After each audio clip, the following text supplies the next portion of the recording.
If you can see the screen, it means it is not safe to continue viewing. The program will end shortly. Guys, I think we're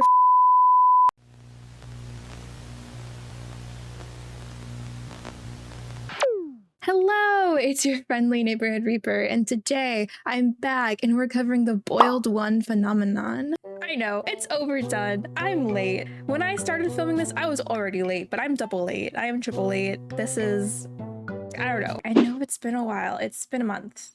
I'm sorry. I failed you guys. But I'm back and I have big plans. Again, I am so very sorry for not updating you guys. I've just been really stressed and anxious about some IRL things, but I am back. But yeah, today we're gonna go over another video from Dr. Nowhere. Amazing dude. Please go check him out. He is in the description below. Also, for this recording, I'm probably gonna have to pause this a lot to be able to read and not miss everything, so please bear with me. Alrighty, the boiled one phenomenon. All following media has been curated with permission from personnel at Ephrata 228. Great care has been taken to keep the identities of persons involved anonymous as they requested. Let's look up what Ephrata means. Ephrata is a township in Pennsylvania. Ooh. Warning, this video contains elements which are known to cause mild to severe cognito-hazardous conditions, including properties that may mentally and physically affect the viewer. Please refer to the following procedures in order to guarantee your safest possible viewing experience. Alright guys, viewers be warned. Make sure you have the following in the vicinity. Look. I already came prepared. Get on my level. I am already prepared. I got my pencil, I got the earplugs, I got a sheet of paper, and I even have a standard Christian Bible. Yeah, make sure you have all of these in the vicinity, guys. Psalms 91:10. Let me look that up really quick. No harm will overtake you, no disaster will come near your tent. Yep, sometimes I gotta beat the ladies off with a stick. Back, woman! Back, I said! If something unusual begins speaking in tongues, tangible to the naked ears, insert your earplugs and turn to your pencil and paper. Oh my gosh, speaking in tongues. Write the following on the page. Oh, I think I saw something pop up really quick. I can't see this paper. I have no hand. I can hear the laughter of thousands. I can hear the feast. I cannot move, nor do I want to. Oh, I can see this paper. I can see my hand. I can't hear the screaming of thousands. That's completely contradicting this. I can't hear the feast. I am a moving, breathing human being on planet Earth. Yeah, I think this is supposed to ground you. The upside down cross. No evil shall befall you, and no plague shall come near your dwelling. Okay, basically what I looked up before. After these words are written, recite Psalms 91:10 aloud. If memories and imagery of something unholy persist in your mind, pray. It's all you can do. I am getting spooked. I'm getting spooked. Listen, I know I have devil horns on my head, but upside down crosses, Bible verses, speaking in tongues, church music, all of this is very unsettling. And this is coming from someone who is no shape or form religious. In the event you are required to carry out these procedures, contact authorities immediately afterward. You will be administered anesthetics. Many appear to lead a normal life afterward. Not everyone, just some people. Okay, so anesthetics are a type of memory affecting agent that targets memories in a subject's brain once consumed. These are administered to the victims and it helps them make them forget what they just witnessed. The boiled one phenomenon. August 13th, 2003, Tree of Heaven. In the late 1990s, a now classified documentary-based television program would debut from a local station in Pennsylvania. The program revolved around woodland plants and animals and was primarily directed towards children. The star of the show and narrator would talk about the wonders of nature, the dangers of it, how to appreciate it, and most importantly, how to protect yourself from it. Aww, wholesome. Unfortunately, in early 2001, the program would be taken off the air due to the host passing away. Well, that's sad. Then something odd happened. On August 13th, 2003, the 13th episode of the series began to rerun seemingly out of nowhere, of course. On August 13th, the 13th episode. I wonder if that's also a Friday. Aw, dang. It was just a Wednesday. It was just a Wednesday. Damn, imagine if it was also Friday the 13th. The following audio recording depicts the beginning segment of an episode. Good morning, bushwhackers. Today we're venturing into the heart of the forest to find a plant that's as beautiful as it is deceptive. Poison oak. We all know about it, and here in Pennsylvania it's not as common, but still something to look out for. Poison oak? And here on we aim to uncover all the wonderful secrets that nature has to offer, no matter how minuscule or gigantic. So let's get going, shall we? Found primarily in deep North American woodlands, poison oak has many different names and places of origin, also referred to as the tree of heaven. Imagine that? In China and Taiwan. Really? I did not know that poison oak was also referred to as tree of heaven. Also, this is a lie. I was researching this and I was so confused on why it was not popping up. Tree of heaven is not another word for poison oak. Homie is a liar. However, many people do believe that this was intentional. People are speculating that this was foreshadowing the boiled one. When they say tree of heaven, they're referring to Fen 228 and how it behaves. I mean, the boiled one does kind of look like a tree, but who knows? One of these invasive species made its way to America in the 1700s. It took its ground here boldly. As many of us know, it's infamous. During one of the interlude segments, an anomalous broadcast would hijack the program. This broadcast depicted videos of a red, melted face that spoke to the viewer in a warm yet deeply disconcerting voice. The face and its properties will be hereby referred to as Fen 228. As Fen 228 spoke, clips of footage and even live camera feed monitoring hospitals and bedrooms would be occasionally overlaid on the screen, obscuring Fen 228's face. Though most remembered Fen 228 speaking English, multiple non-English speaking viewers remembered understanding every word that was spoken. The mere Japanese text on the eye loosely translates to, "You will fear the bird." This is actually the first big piece of the puzzle that puts everything together. The following clip is a restored recording of the anomalous broadcast.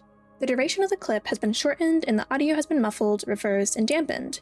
These alterations are absolutely necessary to suppress its hazardous attributes as effectively as possible. For maximum safety, watch with blue light glasses and insert your earplugs.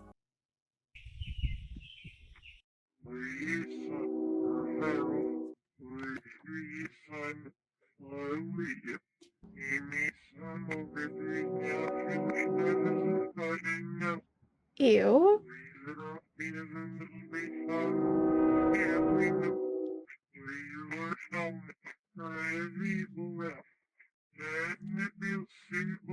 Oh, I do not like that.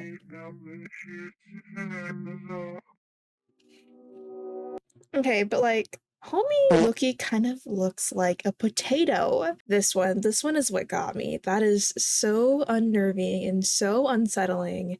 And listen, guys, listen, my YouTube community. I know that they purposely did all this stuff. Let's reverse it. Let's reverse it, and we're gonna see what it says. Cause a manifestation of my being in the future. You will be asleep in bed. I will be there and watch over you. When you wake, you will not be able to move any part of you. When the doctors eventually find you, they will not see me, but you will, and I'll see you too. forever. I'll see you. Fun fact, someone actually uploaded the reverse audio clip of Fen228 up on YouTube, and Dr. Nowhere commented that Ephrata228 actually removed the first part of the clip to obscure the full message. The full message is, the very memory of my face will cause a manifestation of my being in the future. You'll be asleep in bed, I will be there and watch over you. When you wake, you'll not be able to move any part of you. When the doctors eventually find you, you will not see me, but you will, and I will see you too. Forever, I'll see you. Kind of sounds like a sleep paralysis demon. And that broadcast was hereby referred to as Broadcast 813. Broadcast 813 was viewed by roughly 530 residents throughout the southern Pennsylvania area, and upon viewing left many severely distraught. Aside from the discomfort and paranoia Fen228's television presence had brought to the viewers, there were other side effects that these viewers experienced that were highly unnatural. Anxiety, paranoia, question mark. What's the question mark? Many viewers not being able to keep the image of Fen228 face out of their minds, some even continue to hear its voice days after viewing.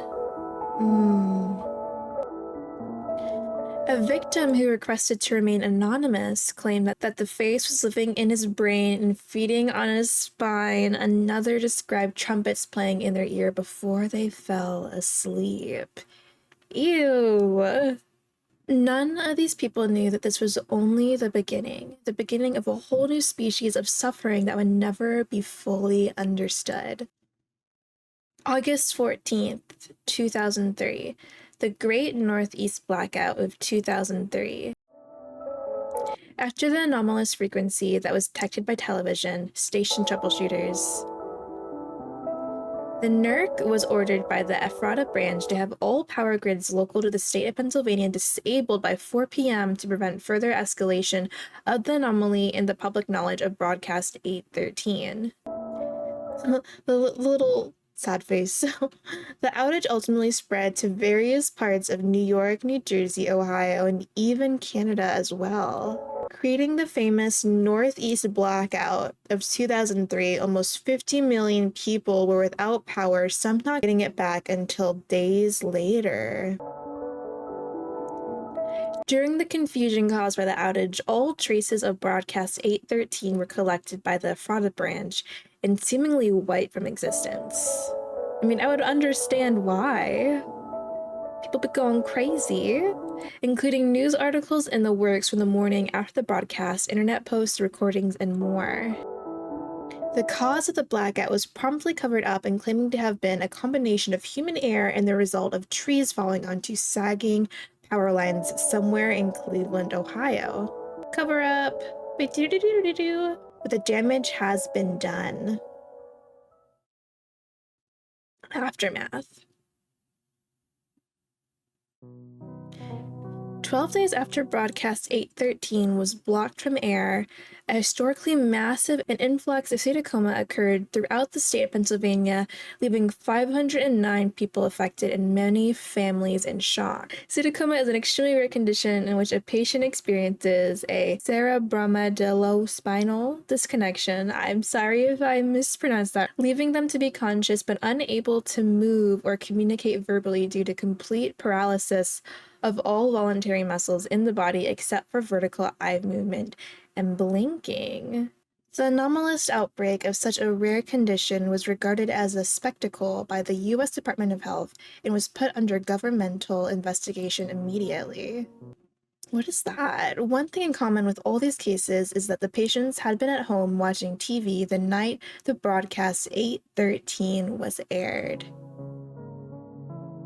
Wow. I wonder what caused it, guys.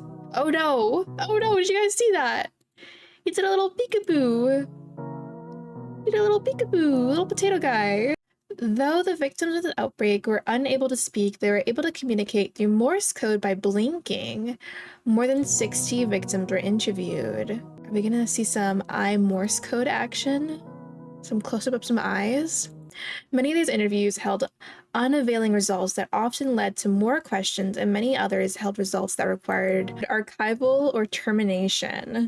However, fairly late into the investigation, the Ephrata branch was notified of a particularly odd case revolving around one Job Zamperini, an elderly victim of the anomalous pseudocoma outbreak. Ooh.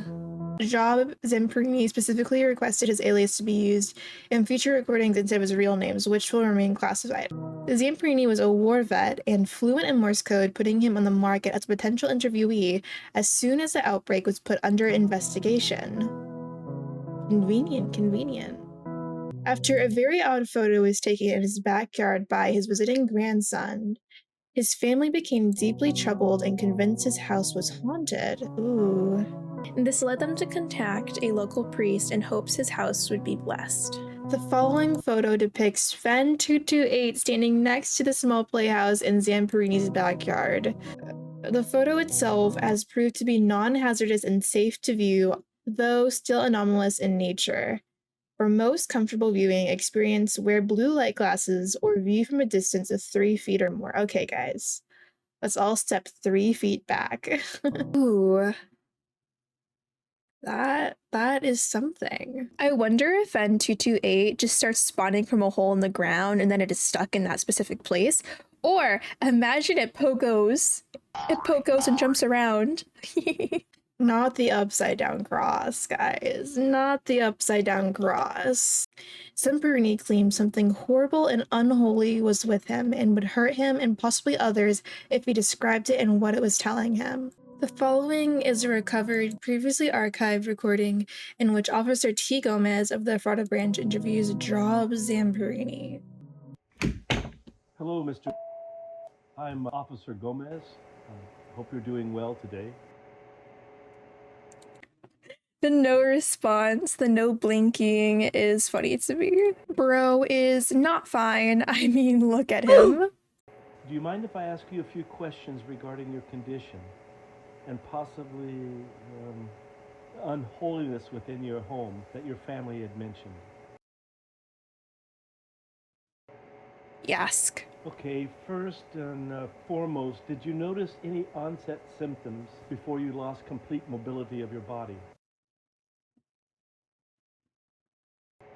There was a face. Face, huh? When did you begin seeing this face?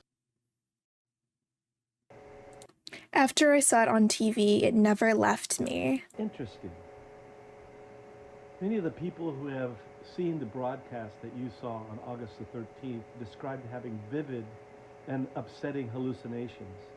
Do you think this is something your brain has created? Also, it says give it to God and go to sleep. What does that mean? No, it's in the window. Wait a minute. Is that its little spiky things? Can you please describe this face to me? Horribly burnt, not of Lord Christ. I still don't see it. Have you been having any hallucination aside from the face? I'm sorry. I hear screaming of many voices. Hard to hear that. Are these screams constant? At night before sleep, I hear trumpets too. Thank you. But Lord Christ is with me. You shedding light on this is helping more than you know. Oh. Yep, there's our guy. Old boiled one, and the thing changed to I can see you. This is unsettling. Nope. Wonderful day, the miracle of birth, a fetal fanfare.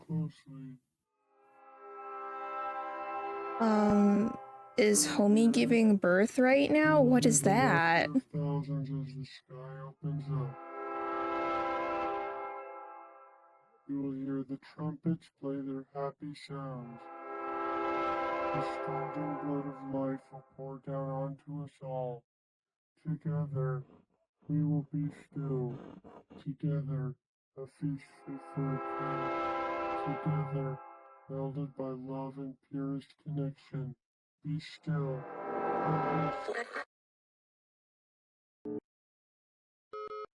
If we can see the screen, it means it is not safe to continue viewing. The program will end shortly. Protocol Bravita 228. Perform the procedures given to you during the introduction portion of this video immediately. Guys, I think we're I actually didn't catch this the first couple of times watching this, but there is a hidden frame with red Morse code. It translates to, "Nobody but me with you," and this is right before Zamperoni said, "But Lord Christ is with me." There are so many different theories out there on what the boiled one is. Let's pick this apart and let's talk about it. The Japanese at the bottom translates to, "Fear of the one and only one, Watanabe, the bird." Let's Google Watanabe. All right. The boiled one is Yuta Watanabe. Case closed. Just kidding, just kidding. The text is alluding to Matsuhiro Watanabe. He served as an Imperial Japanese army soldier and was later identified as a war criminal. Among his captives, he became known as the Bird, a name chosen for its neutral tone to avoid provoking further violence. Unfortunately, Watanabe's cruelty extended far beyond physical beatings. He would also burn the treasured family photos and letters of prisoners of war. Allegedly, there were also reports that he had subjected a 65-year-old to 3 days tied to a tree. In this video, there's an interview with Officer T. Gomez and Job Zamperini. Job Zamperini's real name is Louis Zamperini. Zamperini was not only an American World War II vet, but also an Olympic distance runner, and unfortunately for him, that put a target on Zamperini's back. Following the war, Zamperini struggled with PTSD and fell into alcoholism.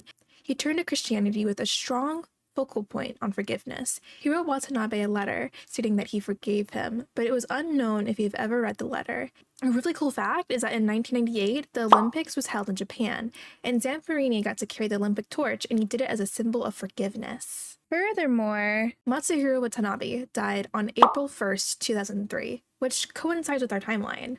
A lot of people believe the boiled one is the manifestation of the trauma Zamperini has experienced. Now, this video has a lot of religious stuff in it, like a lot. But yeah, we got the crosses, the Bible verses, the speaking in tongues, the tree of heaven, the trumpets playing, but potential Antichrist? What?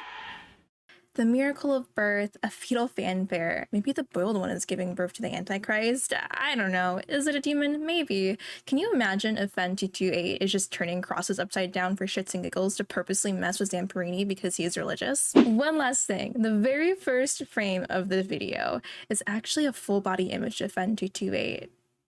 So guys, we were never safe.